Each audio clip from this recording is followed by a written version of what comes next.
Well, we learned in this world very quickly that freedom is given to those who wish to do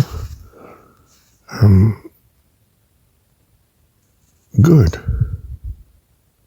unless it conflicts with the state or some bully, the gang leader or whatever, in which case the state or the gang leader or whoever's imposing upon you restricts your freedom rather quickly, and may cause you pain, suffering, and death, even. So you may be caught in a situation where you're having to serve someone who is evil from the point of view of your true well-being.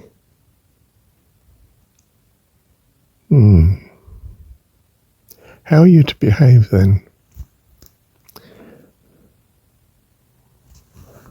Well, how do you want your kids to behave in such a situation? Rebel and be crushed and wiped out? No, I don't think so. They stay in the world, they purpose good, but they have to do what is imposed upon them.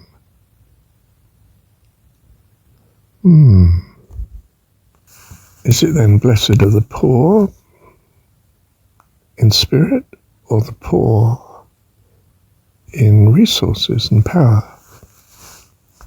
Or is it the poor in the sense of those that are not rebelling and remaining poor?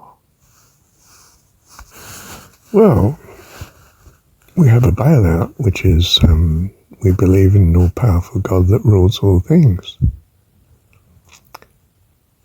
So he may be allowing this badness, this imposition,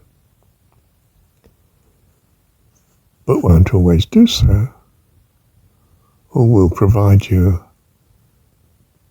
a way of tolerating living in such, while still preserving the purity of devotion to him. Is this found to be the case in practice? Well, you can only find out in practice. Follow the Jesus story and see if you find it a satisfactory improvement in your well-being. If you don't, you won't follow it very long. If you do, well, that's good.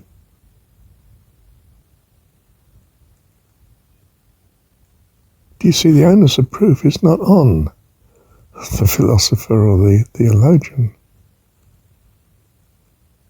The onus of proof is on, well, not even proof. The onus of validity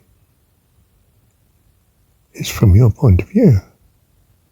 Well, you better find out what your point of view is. I mean, unless it risks you great cost to something you already value. But if you're the poor and you have nothing to lose, then you could try it. If you're the rich, well, that's quite different. I could become poor and I don't want that. How hard it is for a rich man to enter into the kingdom of heaven. Did he then mean, well, a camel can pass through the eye of a needle, in that that's the saying of you unload your riches and then you can get the camel in through the narrow gate into the city. It's narrow for the city's safety, of course, to keep people out. If they come in ones, they can certainly be picked off as they come in, or in fact just close the door. Pull up the drawbridge.